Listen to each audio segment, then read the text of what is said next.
ماکوندو کے لوگوں کی آنکھیں خیرہ ہو گئیں۔ انہیں معلوم نہ تھا کہ ان کا تحیر شروع کہاں سے ہوا۔ وہ تمام رات جاگتے ہوئے مدھم روشنی کے بجلی کے بلب دیکھا کیے جو اوریلیانو ترستے نے ایک بجلی گھر سے روشن کیے تھے جو ریل کے دوسرے سفر میں لایا گیا تھا۔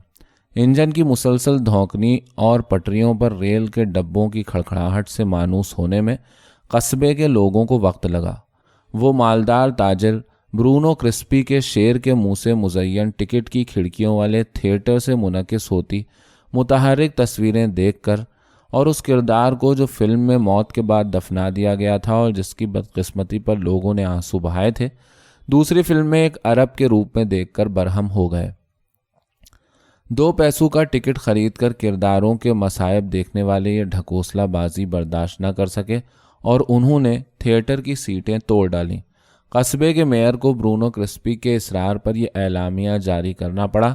کہ سینما فریب نظر تخلیق کرنے والی مشین ہے اور اس لائق نہیں کہ ناظرین اپنے جوش و خروش اور غصے کی بھڑاس اس پر نکالیں۔ اس ہمت شکنی پر لوگوں کو محسوس ہوا گویا وہ خانہ بدوشوں کے کسی نئے دھندے کا شکار ہوئے ہیں اور انہوں نے فیصلہ کیا کہ وہ دوبارہ سینما نہیں جائیں گے۔ یہ سوچ کر کہ رونے دھونے کے لیے ان کی اپنی پریشانیاں بہت ہیں، خیالی انسانوں کی بدقسمتی پر آنسو بہانے کی انہیں ضرورت نہیں۔ کچھ اسی قسم کا اثر ان بیلن نما گراموفونوں کا ہوا جو زندہ دل فرانسیسی عورتیں اپنے ساتھ لائی تھیں اور جنہوں نے ہاتھ سے بجانے والے ساز کی جگہ لے لی اور جس کا تباہ کن اثر بینڈ بجانے والوں کے روزگار پر پڑا تھا۔ شروع میں تجسس کی بنا پر ممنوع کوچے میں خریداروں کی بھیڑ لگی رہی اور یہ بھی سنا گیا کہ عزت دار گھروں کی عورتیں ملازماؤں کے بھیس میں گراموفون کی انوکھی اختراع اپنی آنکھوں سے دیکھنے آئیں۔ سب جلد ہی اس نتیجے پر پہنچے کہ وہ کوئی فسونکار چکی نہیں جیسا کہ سب نے سمجھا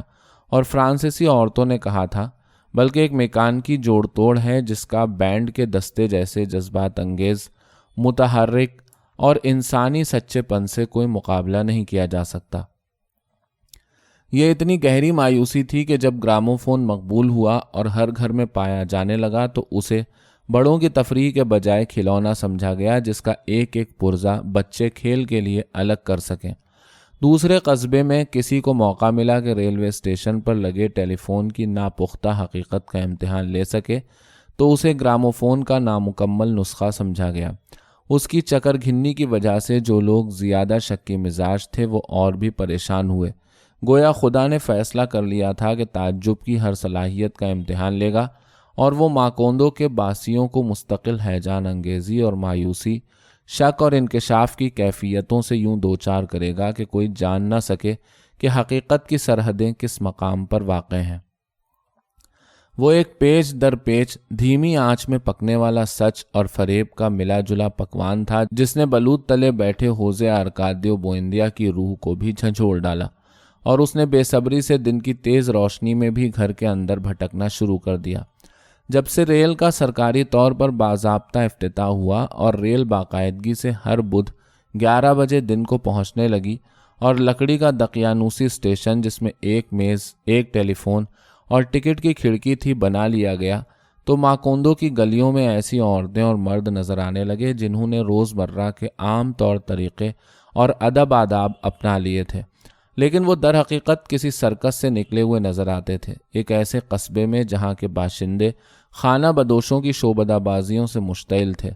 تجارت کے بازیگروں کے لیے کوئی مستقبل نہ تھا جو اتنی ہی بے باکی سے سیٹی بجانے والی کیتلی اور ایک ایسا روزمرہ کا انتظام بیچنے نکلے تھے جو 7ویں دن روح کی نجات کی پیشکش کرتا تھا۔ لیکن جو لوگ تھک ہار کر ان چیزوں کے قائل ہو گئے تھے اور جو ہمیشہ کے لاؤبالی تھے ان سے خوب فائدہ اٹھایا گیا۔ اس بھڑکدار مخلوق میں جو پاجاموں پر برجس چڑھائے، ٹوپیاں پہنے، دھات کے فریم کی اینکیں چڑھائے، زرد نیلم کی آنکھیں اور دبلے مرغ کی کھال جیسی جلد لیے ماکوندو میں در آئی ایک گول مٹول مسکراتے چہرے والا مسٹر ہربرٹ تھا جو حویلی میں کھانا کھانے آیا۔ کھانے کی میز پر کسی نے اس پر توجہ نہ دی جب تک کیلوں کا ایک گچھا اس نے کھا کر ختم نہ کیا۔ اوریلیانو سیگوندو سے اس کی ملاقات اتفاق سے اس وقت ہوئی تھی جب وہ ٹوٹی پھوٹی ہسپانوی زبان میں احتجاج کر رہا تھا کیونکہ ہوٹل یعقوب کے تمام کمرے مہمانوں سے بھر چکے تھے، اور جیسا کہ اوریلیانو سیگوندو کی اجنبیوں کو مہمان بنانے کی عادت تھی، وہ مسٹر ہربرٹ کو گھر لے آیا۔ مسٹر ہربرٹ زمین بستہ اڑتے غباروں کی تجارت کرتا تھا اور کاروبار کے سلسلے میں نصف جہان گھوم چکا تھا اور شاندار منافع کمائے تھے، لیکن وہ ماکوندو میں کسی کو زمین بستہ غبارے پر پرواز کرانے میں کامیاب نہ ہو سکا، کیونکہ یہاں کے باسیوں کے لیے وہ ایجاد پرانی ہو چکی تھی۔ وہ خانہ بدوشوں کو جادوئی غالیچے اڑانے کی کوششیں کرتے دیکھ چکے تھے، لہٰذا مسٹر ہربرٹ اگلی ٹرین سے واپس جانے والا تھا۔ جب اسے کھانے کی میز پر لایا گیا تو اس نے چیتے کی کھال جیسے چھلکوں والے کیلے کا گچھا جو دوپہر کے کھانے پر رکھا جاتا تھا اٹھایا، ایک کیلا توڑا اور بغیر کسی جذبے کے اظہار کے ہڑپ کر گیا، لیکن وہ گفتگو کے دوران کھاتا رہا، ذائقہ چکھتا ہوا، جگالی کرتا ہوا، کسی دانش مند کے سے اضطراب کے ساتھ، نہ کہ کسی خوش خوراک کی طرح لطف لیتے ہوئے۔ اور جب اس نے ایک گچھا ختم کر لیا تو دوسرے کی فرمائش کی۔ پھر اس نے ایک بصری اوزاروں کا بکسا کھولا، اس میں سے ایک چھوٹا سیٹ نکالا اور کسی ہیروں کی تاجر کی نیک فال مستعدی کے ساتھ کیلے کا بغور معائنہ کرنے لگا۔ اس نے کیلے کو ایک خاص جراحی چاقو سے کاٹا، ٹکڑوں کو دوا سازی کے مخصوص پیمانے پر وزن کیا اور کیلے کی موٹائی کو بندوق سازی کے آلے سے ناپا۔ پھر اس نے دوسرے کئی اوزار نکالے جن سے فضا میں نمی کی سطح، درجہ حرارت اور روشنی کی حدت کی پیمائش کی گئی۔ تمام مراحل پیچیدہ مہمے کی صورت میں ادا ہوئے اور اس دوران کوئی بھی سکون سے کھانا نہ کھا سکا۔ سب اس انتظار میں تھے کہ کب مسٹر ہربرٹ اپنے حتمی فیصلے کا انکشاف کرتا ہے، لیکن اس نے کچھ نہ کہا جس سے دوسروں کو اس کی نیت کے بارے میں علم ہو پاتا۔ اس واقعے کے بعد مسٹر ہربرٹ کو جال اور چھوٹی سی ٹوکری لیے تتلیوں کے پیچھے بھاگتا ہوا دیکھا گیا۔ بدھ کے روز انجینئروں، دیہی معیشت کے ماہروں، نقشہ بنانے والوں، جائزہ کاروں اور ماہرین مائیات کا ایک گروہ ماکوندو پہنچا، جو کئی ہفتوں تک قصبے کے نواح میں ان جگہوں کی چھان بین کرتا رہا جہاں سے مسٹر ہربرٹ نے تتلیاں پکڑی تھیں۔ اس کے بعد جیک براؤن ریل سے جڑے ایک مختلف ڈبے میں بیٹھ کر ماکوندو پہنچا۔ اس ڈبے کی سیٹیں مخمل کی تھیں اور چھت نیلے شیشے کی۔ ڈبے کے باہر چاندی کی پٹیاں چڑھی ہوئی تھیں۔ ریل کے ڈبے میں سیاہ لباس میں دو وکلا بھی جیک براؤن کے ساتھ آئے تھے۔ یہ وہی وکلا تھے جنہوں نے کرنل اوریلیانو بوئندیا کا ہر جگہ پیچھا کیا تھا، جس کی وجہ سے قصبے والے یہ سوچنے لگے کہ دیہی معیشت، مائیات، نقشہ نگاری اور جائزہ کاری کے ماہرین مسٹر ہربرٹ کے زمین بستہ غباروں اور رنگین تتلیوں اور مسٹر براؤن کے پہیوں والے روزہ نما ریل کار کے ڈبے اور خونخوار جرمن کتوں کا کوئی نہ کوئی تعلق ضرور جنگ سے ہے۔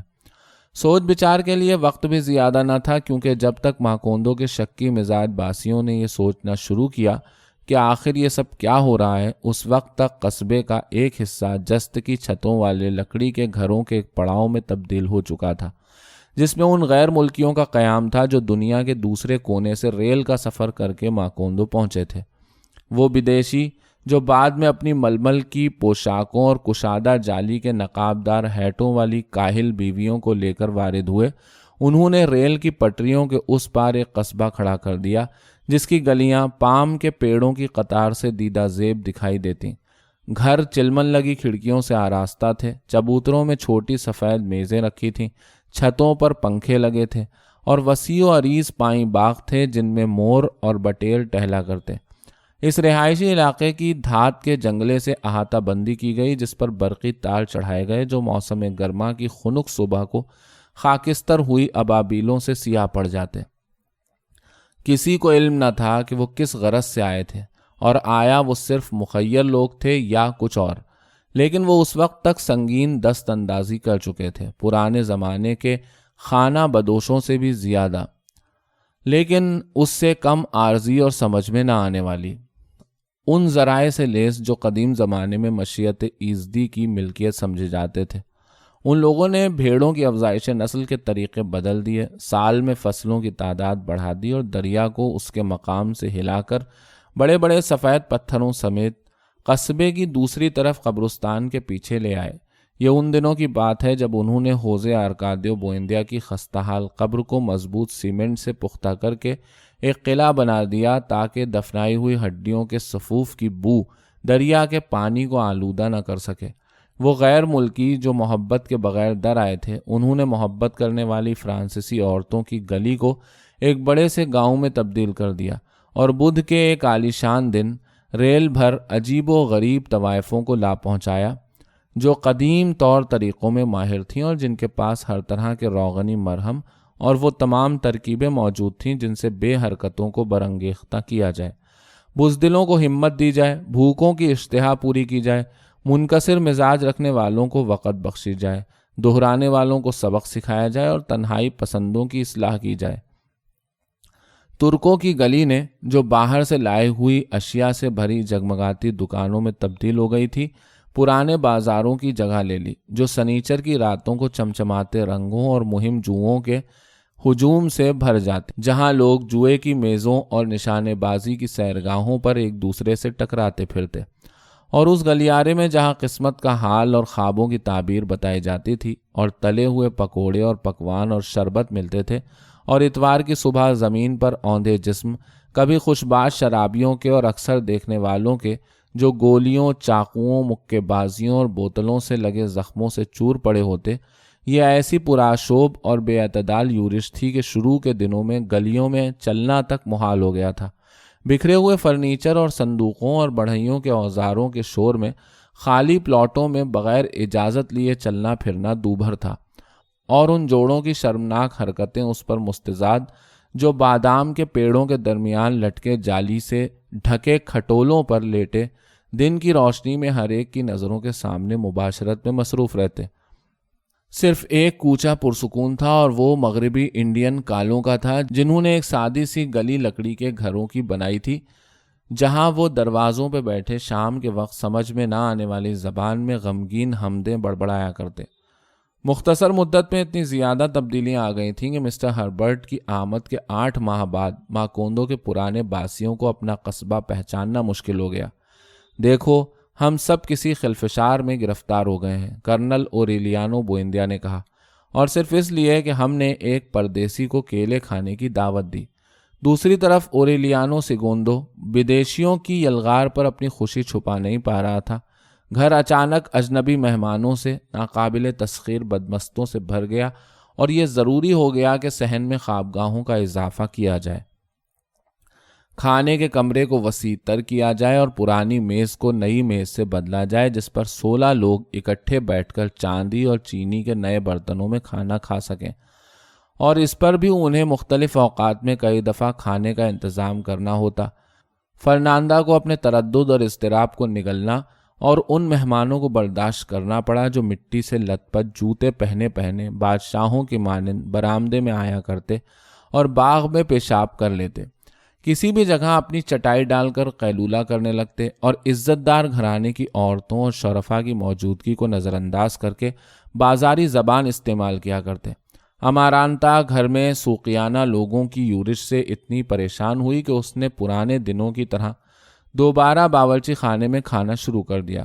کرنل اوریلیانو بوئندیا کو یقین تھا کہ جو لوگ اس کی کارگاہ میں در آتے ان میں اکثریت اس کی خیریت پوچھنے نہیں بلکہ اس کی تاریخی باقیات، میوزیم میں رکھے کسی قدیم جانور کے ڈھانچے کے دیدار کے لیے آتی تھی، اور پھر اس نے خود کو اندر بند کرنے کا فیصلہ کیا اور دروازے پر کنڈی چڑھا دی، اور اس کے بعد اسے شاذ و نادر کسی تقریب میں ہی باہر آتے ہوئے دیکھا گیا۔ دوسری طرف ارسولا جو پہلے ہی پیر گھسیٹ گھسیٹ کر دیواروں کا سہارا لے کر چلنے لگی تھی، ریل کی آمد پر بچکانہ جوش و جذبہ محسوس کرتی۔ ہمیں گوشت اور مچھلی کے پکوان تیار کرنے ہوں گے، وہ 4 عدد باورچیوں کو حکم دیتی، اور وہ تیزی کے ساتھ صوفیہ دی لاپائیداد کی بردباری سے دی ہوئی ہدایتوں پر عمل پیرا ہو جاتے۔ ہمیں سب کچھ تیار کر کے رکھنا چاہیے کیونکہ معلوم نہیں کہ یہ اجنبی کیا کھانا پسند کریں، وہ کہتی۔ ٹرین دن کے گرم ترین اوقات میں پہنچتی۔ دوپہر کے کھانے کے وقت گھر میں مچھلی بازار کی سی ہلچل مچ جاتی، اور پسینے میں بھیگے مہمان جن کو یہ تک معلوم نہ تھا کہ ان کا میزبان کون ہے، میز پر بہترین جگہ پانے کے لیے لشکر انداز ہو جاتے، جبکہ باورچی سوپ کی لہیم شہیم کیتلیاں، سبزیوں سے بھرے تونبے، چاولوں کے تشت اور سکنجبین کے ڈوئی ڈلے پیپے اٹھائے ایک دوسرے سے ٹکراتے پھرتے۔ اتنی افراتفری ہوتی کہ فرنانڈا کو یہ خیال پریشان کرتا کہ کئی لوگ 2 بار کھانا کھا رہے ہیں، اور کئی بار وہ برہم ہو کر کنجڑوں جیسی گالیوں سے برس پڑتی کیونکہ انتشار میں کوئی مہمان اس سے بل مانگ بیٹھتا۔ مسٹر ہربرٹ کی آمد کو 1 سال سے زائد عرصہ ہو چکا تھا، اور لوگوں کو صرف یہ معلوم ہوا تھا کہ غیر ملکی اس پرفسوں علاقے میں جسے ہوزے آرکادیو بوئندیا اور اس کے ساتھیوں نے عظیم ایجادات کی کھوج میں عبور کیا تھا، کیلے کے درخت لگانے کا منصوبہ بنا رہے ہیں۔ اس عظیم آتش فشاں دھماکے کی کشش سے کھینچتے ہوئے کرنل اوریلیانو بوئندیا کے 2 اور بیٹے اپنی پیشانیوں پر راکھ کی صلیبوں کے نشان لیے ماکوندو پہنچے، اور انہوں نے اپنے استقلال کو اس جملے سے ادا کیا جو غالباً سب پر لاگو تھا: ہم اس لیے آئے کیونکہ سبھی ماکوندو آ رہے ہیں۔ انہوں نے کہا صرف ریمیڈیوس حسینہ ہی تھی جو کیلے کی وبا سے محفوظ تھی۔ وہ ایک شاندار نوبلوغیت میں پرسکون تھی، تکلفات سے ناقابل ادراک حد تک پرے اور کینہ پروری، بغض اور شکوک سے مبرہ، اپنی ہی دنیا کی سادہ حقیقتوں سے خوش اور مطمئن۔ اس کی سمجھ میں نہیں آتا تھا کہ عورتیں اپنی زندگیوں کو پیٹی کوٹ اور کسے ہوئے جانگیوں سے کیوں دشوار بناتی ہیں۔ لہٰذا اس نے اپنے لیے ایک ڈھیلا ڈھالا چغا نما کرتا سی لیا تھا جو وہ اپنے تن پر ڈال لیتی، اور یوں اس نے لباس کے مسائل کو حل کر لیا تھا، برہنگی کے احساس کو برقرار رکھے ہوئے۔ وہ احساس جو اس کے خیال میں گھر میں رہنے کا واحد شائستہ طرز عمل تھا۔ لوگوں نے اسے گھٹنے تک لٹکتے بالوں پر اتنا تنگ کیا جنہیں وہ ننھی کنگھیوں سے لپیٹ کر اور سرخ ربنوں سے بندھی چوٹیاں بنا کر رکھتی کہ اس نے اپنا سر ہی منڈوا لیا، اور اترے ہوئے بالوں سے ولیوں صوفیوں کی مورتیوں کے سر ڈھانپنے کی ٹوپیاں بنا ڈالی۔ حیران کن بات یہ تھی کہ سہل پسندی کی جبلت کی بنا پر جتنا وہ فیشن سے دور بھاگتی اور آرام کو ترجیح دیتی، رسم و رواج اور بندھے ٹکے طریقوں کے بجائے بے ساختگی کو اپناتی، اتنا ہی اس کا محیر العقول حسن اضطراب اور برانگیختی کا باعث بنتا۔ جب کرنل اوریلیانو بوئندیا کے بیٹے پہلی دفعہ ماکوندو آئے تھے، ارسولا کو یاد آیا کہ ان کی رگوں میں وہی خون دوڑ رہا ہے جو اس کی پڑپوتی میں ہے، اور اسے ایک بھولے ہوئے خوف کی یاد سے جھرجھری آ گئی۔ اپنی آنکھیں کھلی رکھنا، ارسولا نے اس کو تنبیہ کی، ان میں کسی کے ساتھ بھی تمہاری اولاد سور کی دم کے ساتھ پیدا ہو سکتی ہے۔ ریمیڈیوس حسینہ نے اس انتباہ پر کان نہ دھرے۔ وہ روغنی ستون پر چڑھنے کے لیے مردانہ لباس پہن کر ریت میں چک پھیریاں لگاتی، اور اپنے 17 امزادوں کے درمیان جو یہ نظارہ دیکھ کر پاگل ہو چکے تھے تقریباً ایک المیہ کا باعث بننے لگی تھی۔ یہی وجہ تھی کہ جب وہ ماکوندو آتے ان میں سے کوئی گھر کے اندر نہ سوتا، اور ان میں سے 4 جو ماکوندو میں ٹھہر گئے تھے انہوں نے ارسولا کے اصرار پر قصبے میں کرائے کے کمرے لیے تھے۔ ریمیڈیوس حسینہ ہنس ہنس کر مر جاتی اگر اسے اس پیش بندی کے بارے میں علم ہوتا۔ زندگی کی آخری سانس تک اس کو ادراک نہ ہوا تھا کہ ایک برانگیختہ کرنے والی عورت کے روپ میں اس کی ناقابل تلافی قسمت روزمرہ بربادیوں کا موجب بننا تھا۔ ہر دفعہ جب وہ ارسولا کے حکم کی خلاف ورزی کرتے ہوئے کھانے کے کمرے میں قدم رکھتی، مہمان اضطرابی کیفیت میں گرفتار ہو جاتے۔ یہ یکسر واضح تھا کہ وہ اپنے بے ڈھنگے کرتے کے نیچے بالکل برہنہ رہتی تھی، اور کوئی یہ نہ سمجھ پاتا کہ اس کی گنجی بے عیب کھوپڑی کسی قسم کی للکار نہ تھی، اور یہ کہ جس بے باکی سے وہ اپنی رانوں کو ہوا دینے کے لیے کرتے کا دامن اٹھاتی وہ کوئی مجرمانہ اشتعال انگیزی نہ تھی، اور نہ ہی کھانے کے بعد انگلیاں چاٹنے کے عمل میں کوئی حظ پنہا تھا۔ خاندان کا کوئی بھی فرد جس بات کو سمجھ نہ پایا وہ یہ تھی کہ اجنبیوں کے لیے ریمیڈیوس حسینہ اضطراب کی ایک سانس اور کرب کے جھونکے کی مانند تھی جو کہ قریب سے گزرنے کے کئی گھنٹے بعد تک فضا میں ٹھہرا رہتا۔ وہ مرد جو محبت کی شورش سے واقف تھے، جنہیں دنیا بھر کا تجربہ تھا، وہ کہتے کہ ان کے دل و دماغ اس طرح کبھی مضطرب نہ ہوئے جیسا کہ ریمیڈیوس کی خوشبو سے ہوتے تھے۔ بیگونیا سے ڈھکی ڈیوڑھی میں، دیوان خانے میں، حویلی میں، کسی بھی مقام پر یہ بتانا ممکن ہوتا کہ وہ اس جگہ موجود تھی اور اسے وہاں سے گئے کتنا وقت گزرا ہے۔ وہ ایک واضح غیر مبہم مہک تھی جسے خاندان کا کوئی بھی فرد شناخت نہ کر سکتا تھا کیونکہ وہ روزمرہ کی بو میں یکسر گھلی ہوئی تھی، لیکن اجنبی اس خوشبو کو فوراً شناخت کر سکتے تھے۔ لہٰذا صرف وہی تھے جو سمجھ سکتے تھے کہ نوجوان کمانڈر کیوں کر اس کی محبت کا شکار ہو کر راہ اجل کو ہو لیا تھا، اور کس طرح ایک دور دراز سے آنے والا پردیسی یاسیت کی کھائی میں جا گرا تھا۔ اپنے ارد گرد بننے والے مضطرب دائروں اور دلوں میں جگتی ناقابل برداشت آفتوں سے بے خبر ریمیڈیوس مردوں سے بغیر کسی ستم ظریفی، بغیر کسی عداوت کے یکساں سلوک روا رکھتی، جو بالآخر اس کی معصوم انکساری سے پریشان ہو جاتے۔ جب ارسلا یہ حکم عائد کرنے میں کامیاب ہوئی کہ وہ امارانتا کے ساتھ باورچی خانے میں کھانا کھایا کرے تاکہ مہمان اسے دیکھ نہ سکیں، ریمیڈیوس نے خود اطمینان محسوس کیا، کیونکہ وہ نظم و ضبط سے پرے تھی۔ در حقیقت اسے کوئی فرق نہ پڑتا تھا کہ وہ کہاں کھانا کھاتی ہے، اور بجائے مخصوص اوقات کے وہ اس وقت کھاتی جب اسے بھوک محسوس ہوتی۔ کبھی ایسا بھی ہوتا کہ وہ صبح 3 بجے اٹھ کر دوپہر کا کھانا کھاتی، دن بھر سوتی اور مہینوں یہی وتیرہ رہتا، تاکہ کوئی واقعہ، کوئی اتفاقی فعل اسے دوبارہ روزمرہ کے معمول پر واپس لے آتا۔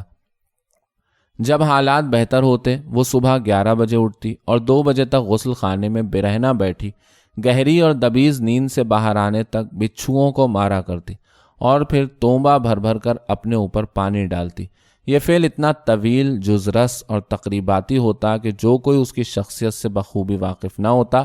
وہ یہ سمجھتا کہ وہ اپنے حسین وجود کی خود ستائی میں یہ وقت گزارتی ہے۔ گو خود اس کے لیے تنہائی میں کیا جانے والا یہ عمل نفس پرستی کے بجائے وقت گزاری کا ایک ہیلا تھا، یہاں تک کہ اس کی بھوک چمک اٹھتی۔ ایک دن جب اس نے نہانا شروع کیا تو کسی اجنبی نے غسل خانے کی چھت سے ایک ٹائل اٹھائی اور برہنگی کا غیر معمولی منظر دیکھ کر اس کا سانس رک گیا۔ ریمیڈیوس نے ٹوٹی ہوئی ٹائل کے موکھے میں سے اس کی ویران آنکھوں کو دیکھا، لیکن بجائے شرم محسوس کرنے کے اسے تشویش ہوئی۔ سنبھال کے، وہ چلائی، تم گر پڑو گے، میں صرف تمہیں دیکھنا چاہتا ہوں۔ اجنبی نے سرگوشی کی۔ اوہ اچھا، اس نے کہا، لیکن احتیاط سے، یہ ٹائلیں بالکل گل چکی ہیں۔ اجنبی کے چہرے پہ درد بھرا سکوت طاری تھا، اور لگتا تھا کہ وہ قدیمی جبلتوں سے کوئی خاموش جنگ لڑ رہا ہو کہ یہ فریب ٹوٹ نہ جائے۔ ریمیڈیوس حسینہ کو یہ ڈر تھا کہ کہیں ٹائلیں ٹوٹنا شروع نہ ہو جائیں، لہٰذا اس نے جلد ہی نہانا شروع کر دیا تاکہ اجنبی خطرے سے باہر نکلے۔ توبے سے اپنے بدن پہ پانی ڈالتے ہوئے اس نے کہا، چھت کی یہ حالت اس لیے ہوئی ہے کہ اس پر بچھے ہوئے پتے بارش سے گل سڑ چکے ہیں، اور اسی وجہ سے غسل خانہ بچھوؤں سے بھرنے لگا ہے۔ اجنبی کو گمان ہوا کہ یہ اس طرح کی باتیں اپنی خوشی کو چھپانے کے لیے کر رہی ہے، لہٰذا جب اس نے بدن پر صابن ملنا شروع کیا تو وہ ایک قدم آگے بڑھا۔ میں صابن مل دوں؟ اس نے منہ ہی منہ میں کہا۔ شکریہ تمہاری نیک نیتی کا، لیکن میرے 2 ہاتھ اس کام کے لیے کافی ہیں، ریمیڈیوس نے جواب دیا۔ تمہاری پشت پر ہی صحیح، اجنبی نے التجا کی۔ یہ احمقانہ بات ہوگی، لوگ کبھی بھی پشت پر صابن نہیں ملتے۔ اور پھر جب وہ تولیے سے اپنے بدن کو خشک کر رہی تھی، اجنبی نے آنسو بھری آنکھوں سے التماس کیا کہ وہ اس سے شادی کر لے۔ ریمیڈیوس نے جواب دیا، وہ ہرگز ایسے آدمی سے شادی نہیں کرے گی جو اتنا بے وقوف ہے کہ اس نے تقریباً 1 گھنٹہ کسی عورت کو نہاتے ہوئے دیکھنے میں ضائع کر دیا اور دوپہر کا کھانا نہیں کھایا۔ بالآخر جب ریمیڈیوس نے اپنا کرتا پہنا تو اجنبی اس ثبوت کو سہار نہ سکا کہ واقعتاً وہ اس کے نیچے کچھ نہیں پہنتی، اور اس نے یوں محسوس کیا کہ گویا دہکتی ہوئی سفید سلاخ سے یہ راز اس کے سینے میں گود دیا گیا ہو،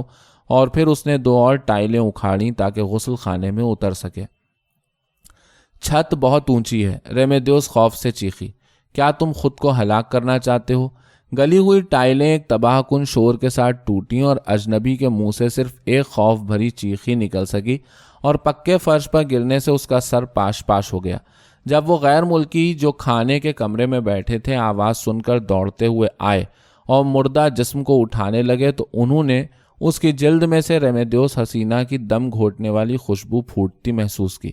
یہ خوشبو مرنے والے کے جسم میں اتنے اندر تک اتر چکی تھی کہ اس کی تڑخی ہوئی کھوپڑی سے خون کے بجائے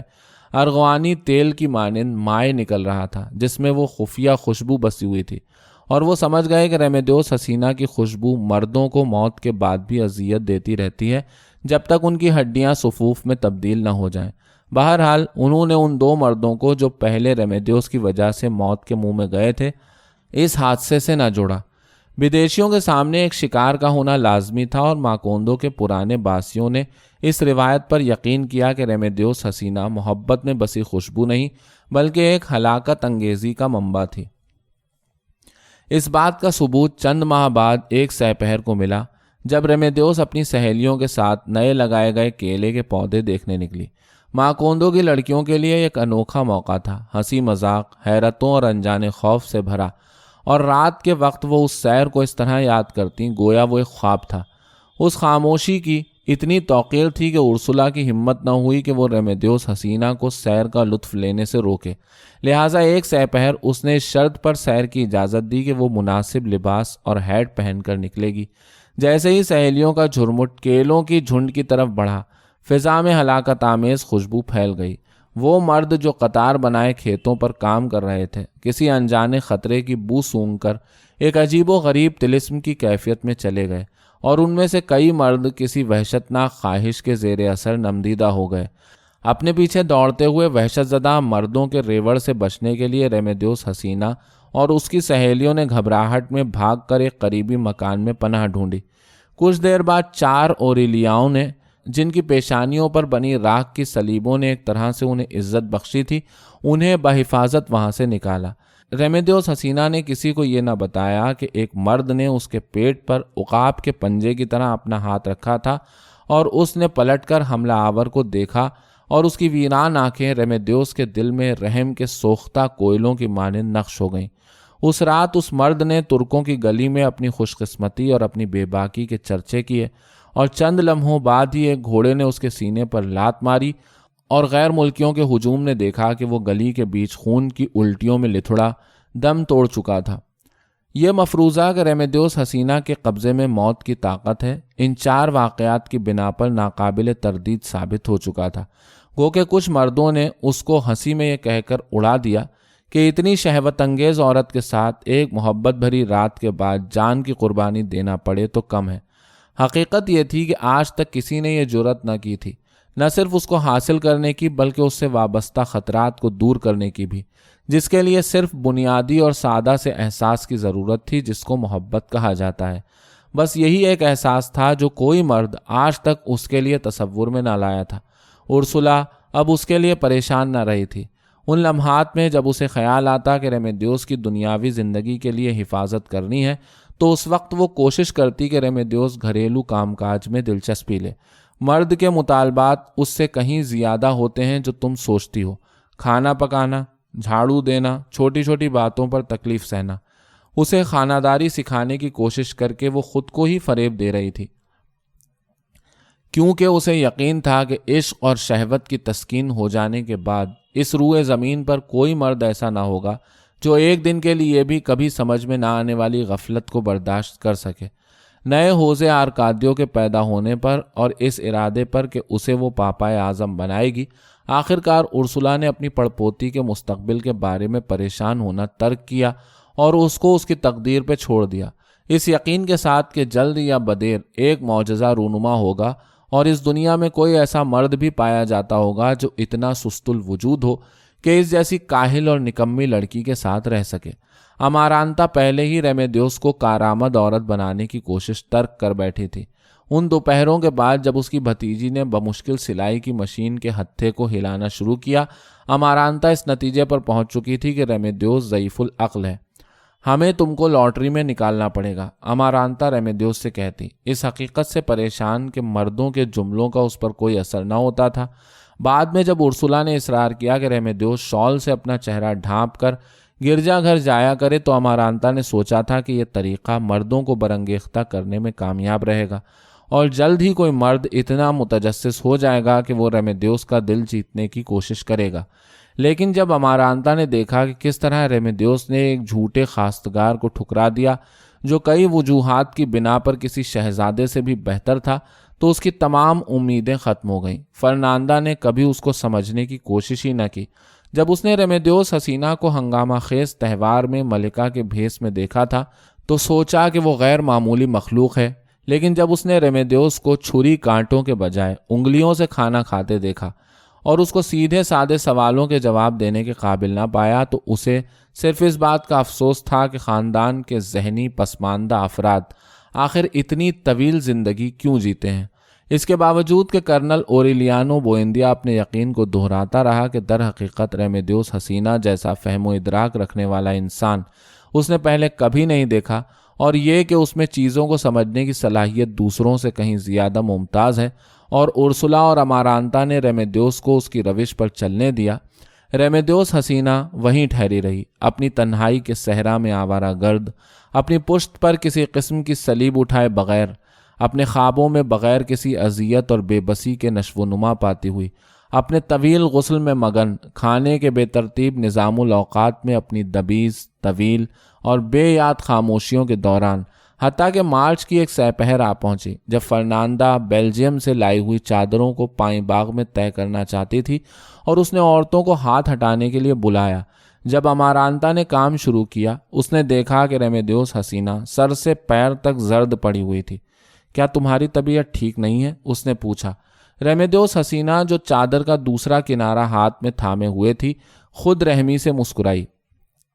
بالکل برخلاف، اس نے جواب دیا، اس سے بہتر میں نے آج تک خود کو نہ پایا تھا۔ اس نے یہ کہا ہی تھا کہ فرناندا نے ہلکی سی ہوا محسوس کی اور اس کے ہاتھ سے چادر کے کونے چھوٹ گئے اور چادر کھل گئی۔ امارانتا نے اپنے پیٹی کوٹ کی جھالر میں ارتعاش محسوس کیا اور اسی لمحے چادر پکڑنے کی کوشش کی تاکہ وہ گر نہ پڑے،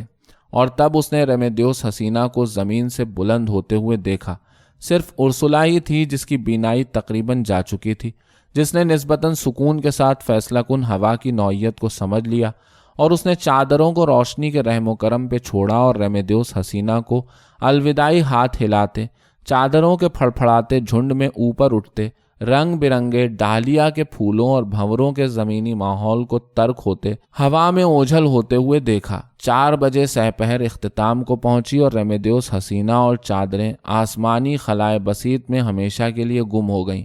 جہاں یادوں کے بلند پرواز ترین پرندے بھی نہ پہنچ سکتے تھے۔ باہر کے لوگ بے شک یہ سمجھتے رہے کہ ریمیدیوس حسینہ بالآخر اپنے شہد کی ملکہ مکھی والے انجام کو پہنچ گئی، اور یہ کہ اس کا خاندان ہوا میں پرواز کی کہانی گڑھ کر اس کی عزت بچانے کی کوشش کر رہا ہے۔ فرناندا نے جو حسد سے جل اٹھی تھی آخرکار اس معجزے کو قبول کر لیا اور طویل عرصے تک خدا سے دعا مانگتی رہی کہ اس کی چادریں واپس بھیج دے۔ جو لوگ معجزے پر یقین رکھتے تھے انہوں نے موم بتیاں جلائیں اور 9 دنوں کی خصوصی عبادات ادا کی، گو کہ کرنل اوریلیانو بوئندیا کو اپنے بیٹوں کی المناک اختتام کی پیش بینی ہو چکی تھی۔ اس نے کبھی اس واقعے کو شگن نہ سمجھا تھا۔ جب اوریلیانو سیرادور اور اوریلیانو آرکایا، وہ 2 جو ہلچل کے دنوں میں آئے تھے، انہوں نے ماکوندو میں قیام پذیر ہونے کی خواہش کا باپ سے اظہار کیا تو اس نے باز رہنے کی تاکید کی، کیونکہ اس کی سمجھ میں نہ آیا کہ وہ دونوں ایسے قصبے میں کیا کر پاتے جو راتوں رات بدل گیا ہو۔ لیکن اوریلیانو سینتینو اور اوریلیانو ترستے نے اوریلیانو سیگوندو کے تعاون سے ان دونوں کو اپنے کاروبار میں کام کی پیشکش کی۔ کرنل اوریلیانو بوئندیا کی توجیہات میں کوئی ربط نہ تھا، لیکن وہ اس فیصلے کے خلاف اڑا رہا۔ جب اس نے مسٹر براؤن کی پہلی موٹر کار کو دیکھا جس کی کھلنے والی چھت نارنجی رنگ کی تھی اور جس کے ہارن کی آواز سے کتے ڈر جاتے تھے، تو بوڑھا جنگجو لوگوں کے خوشامدی جوش و خروش سے رنجیدہ ہو گیا اور اسے احساس ہوا کہ لوگوں کے مزاج میں تبدیلی رونما ہو گئی ہے۔ وہ دن گئے جب وہ بیویوں بچوں کو چھوڑ کر کندھے پر بندوق لٹکا کر جنگ کے محاذ کی طرف بڑھ جایا کرتے تھے۔ علاقے کے حکام، وہ نمائشی جج جنہیں امن پسند اور تھکے ہوئے کنزرویٹو نمائندوں میں سے چنا گیا تھا، نیرلانڈیا کے معاہدے کے بعد کوئی بھی قدم اٹھانے کے قابل نہ رہے تھے۔ یہ بدبختوں کا راج ہے۔ اس نے لکڑی کے ڈنڈے اٹھائے ننگے پاؤں پولیس والوں کو دیکھا تو کہا، کیا ہم نے وہ تمام جنگیں صرف اس لیے لڑیں کہ ہم اپنے گھروں کو نیلا نہیں رنگنا چاہتے تھے؟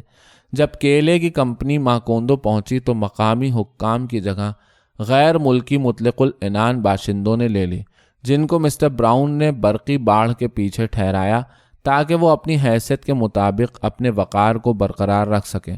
اور گرمی، مچھر اور قصبے کے انگنت پریشان کن حالات ان پر اثر انداز نہ ہو سکیں۔ پرانے پولیس افسروں کی جگہ خنجر چھپائے ہوئے کرائے کے قاتلوں نے لے لی۔ اپنی کارگاہ میں بند کرنل اوریلیانو بوئندیا نے ان تمام تبدیلیوں پر غور کیا اور اس تکلیف دہ نتیجے پر پہنچا کہ جنگ کو اس کے اختتام تک پہنچائے بغیر ختم کرنا بہت بڑی غلطی تھی۔ انہی دنوں کرنل میگنیفیکو وسبال، جو کب کا بھلایا جا چکا تھا، اپنے 7 سالہ پوتے کے ساتھ چوراہے پہ کھڑے ٹھیلے سے ٹھنڈی بوتل لینے کے لیے نکلا۔ بچہ اتفاقیہ طور پر ایک پولیس والے سے ٹکرا گیا اور شربت اس کے یونیفارم پر گر پڑا تو اس درندے نے خنجر سے بچے کے ٹکڑے ٹکڑے کر ڈالے، اور جب دادا اسے بچانے کے لیے آگے بڑھا تو ایک ہی وار سے اس کی گردن اڑا دی۔ پورے قصبے نے بغیر سر کی لاش دیکھی جسے محلے کے آدمی اٹھا کر لا رہے تھے، جبکہ ایک عورت کٹا ہوا سر بالوں سے کھینچتی ہوئی اور خون سے بھرے تھیلے میں بچے کے ٹکڑے لے کر آ رہی تھی۔ کرنل اوریلیانو بوئندیا کے لیے یہ کفارے کی آخری حد تھی۔ اس کو اسی طرح اپنا خون کھولتا ہوا محسوس ہوا جیسا اس نے اپنی نوجوانی میں ایک عورت کی لاش کو دیکھ کر محسوس کیا تھا، جس کو لوگوں نے مار مار کر اس لیے ہلاک کیا کیونکہ کسی پاگل کتے نے اسے کاٹ لیا تھا۔ اس نے تماش بینوں کے گروہ کو گھر کے سامنے کھڑا پایا اور اپنی گونجدار آواز میں، جو اس کے اندر کی گہری کراہیت سے مزید اونچی ہو گئی تھی، اپنی نفرت کا بوجھ اتارا جو اب اس کا دل برداشت نہ کر پا رہا تھا۔ ایک دن وہ چیخا، میں اپنے لڑکوں کو ہتھیار سے لیس کروں گا تاکہ وہ ان غلیظ غیر ملکیوں کا خاتمہ کر سکیں۔ اس ہفتے کے دوران ساحلی علاقوں کے مختلف مقامات پر اس کے 17 بیٹوں کو نامعلوم مجرموں نے چن چن کر ان کی پیشانی پر بنی راکھ کی صلیبوں کا نشانہ لیتے ہوئے خرگوشوں کی طرح موت کے گھاٹ اتار دیا۔ اوریلیانو ترستے شام کے 7 بجے اپنی ماں کے ساتھ گھر سے نکل رہا تھا کہ اندھیرے میں کسی نے گولی چلائی اور اس کی پیشانی میں سوراخ ہو گیا۔ اوریلیانو سینتینو اس جھولنی میں پایا گیا جو وہ برف کی فیکٹری میں لٹکائے رہتا تھا، اس حال میں کہ کلہاڑی اس کی دونوں بھووں کے درمیان دستے تک اتری ہوئی تھی۔ اوریلیانو سیرادور اپنی محبوبہ کو سنیما دیکھنے کے بعد اس کے گھر چھوڑنے جا رہا تھا۔ ترکوں کی گلی اس وقت روشن تھی۔ ہجوم میں سے کسی نے، جس کو کبھی شناخت کیا نہ جا سکا، پستول سے گولی چلائی اور وہ جلتے تیل کی کڑھائی میں گر گیا۔ چند منٹ بعد کسی نے اوریلیانو آرکایا کے کمرے کا دروازہ پیٹا جہاں وہ ایک عورت کے ساتھ تھا اور چلا کر کہا، جلدی کرو، وہ تمہارے بھائیوں کو ہلاک کر رہے ہیں۔ وہ عورت جو اس کے ساتھ تھی، اس نے بعد میں بتایا کہ اوریلیانو آرکایا بستر سے اچھل کر نکلا اور دروازہ کھولا ہی تھا کہ اتنے میں گولیوں کی بوچھار نے اس کا سر کھول دیا۔ اس رات جب موت کی ہولی کھیلی گئی اور گھر میں 4 لاشوں کو دفنانے کی تیاری ہو رہی تھی، فرناندا قصبے میں پاگل عورت کی مانند بھاگتی ہوئی دیکھی گئی۔ اوریلیانو سیگوندو کی تلاش میں، جسے پیترا کوتیس نے ایک الماری میں بند کر دیا تھا،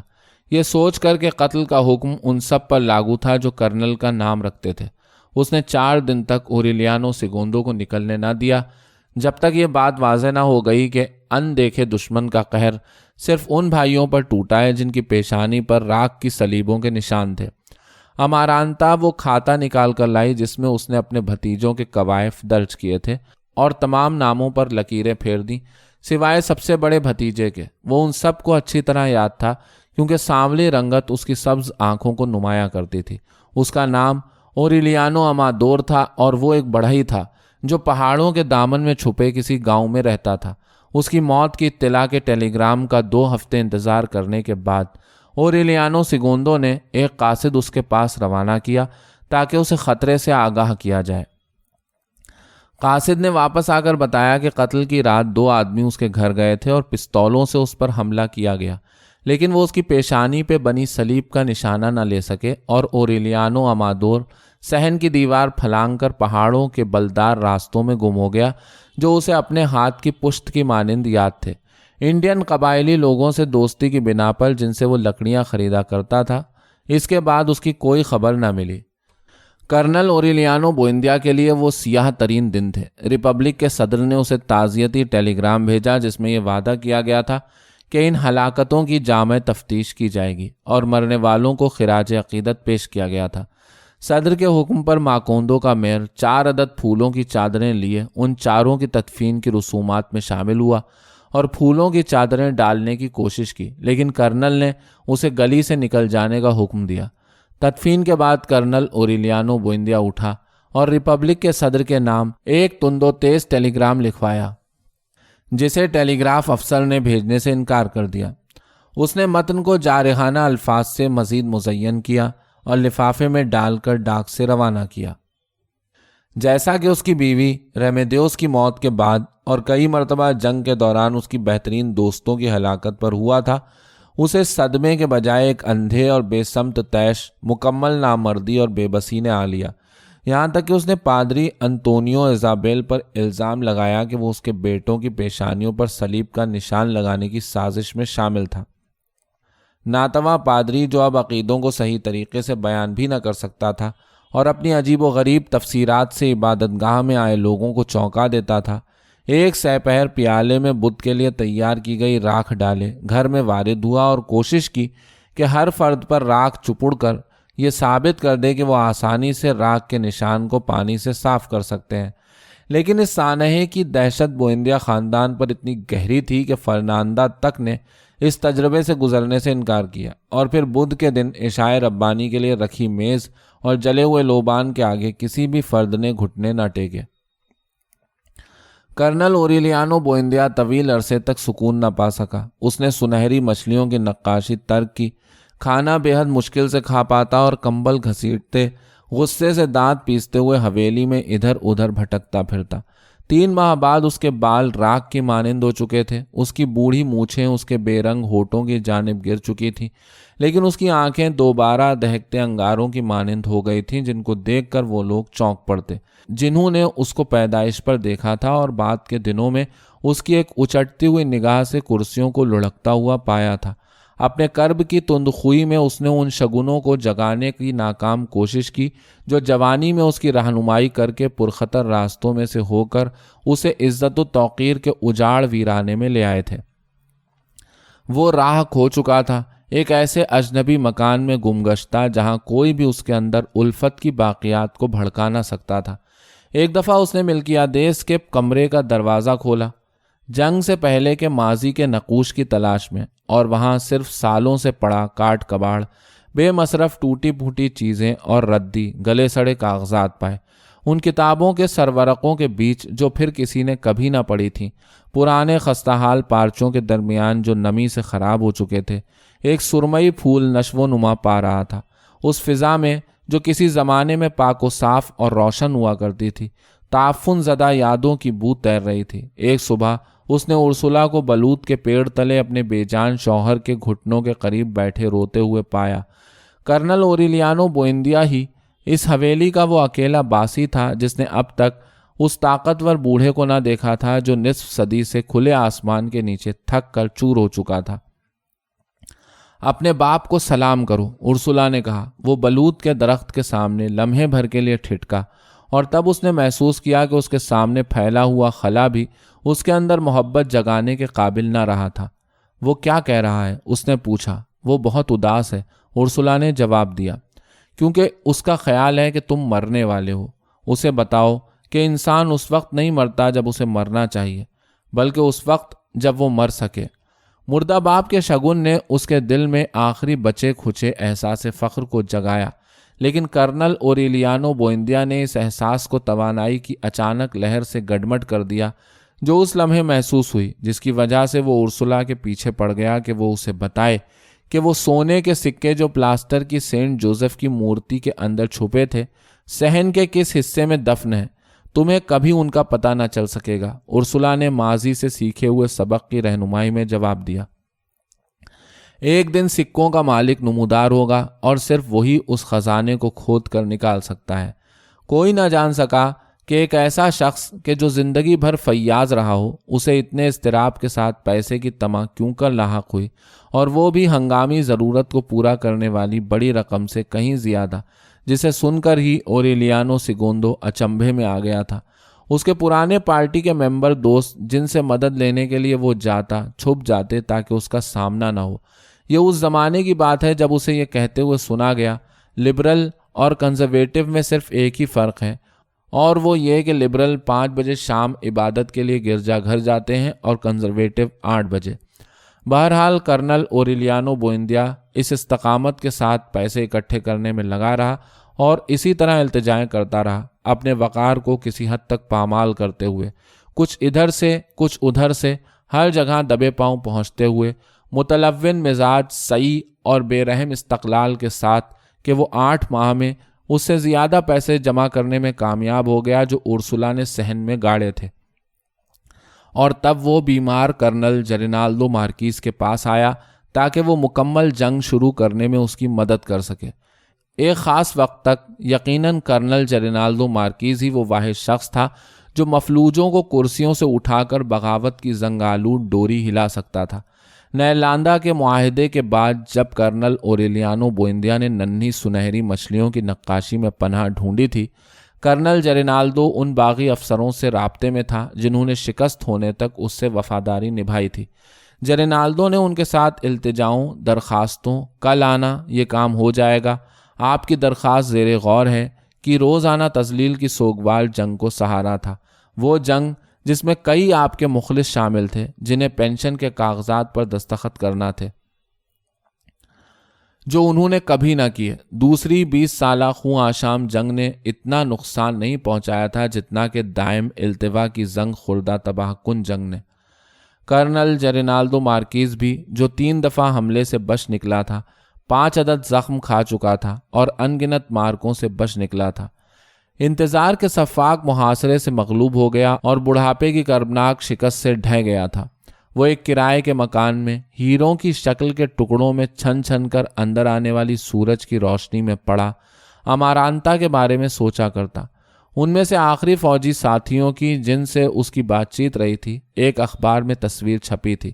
جس میں وہ سب بے شرمی سے سر اٹھائے ریپبلک کے انجانے صدر کے ساتھ کھڑے تھے، جس نے ان سب کو اپنے چوکھٹے میں آرائشی بٹن بانٹے تھے جو انہوں نے کالروں میں لگائے ہوئے تھے، اور جس نے انہیں اپنے تابوتوں پر لگانے کے لیے خون اور بارود سے آلودہ ایک پرچم دیا تھا۔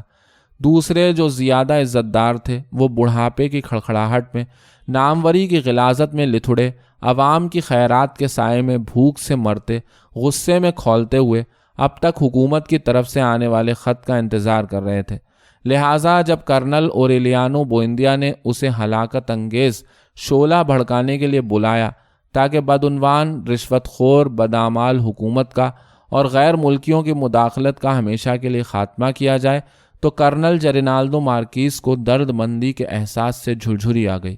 اوہ اوریلیانو، اس نے ایک آہ بھری، مجھے معلوم تھا کہ تم بوڑھے ہو گئے ہو، لیکن آج مجھے احساس ہوا ہے کہ تم اس سے کہیں زیادہ بوڑھے ہو جتنا کہ نظر آتے ہو۔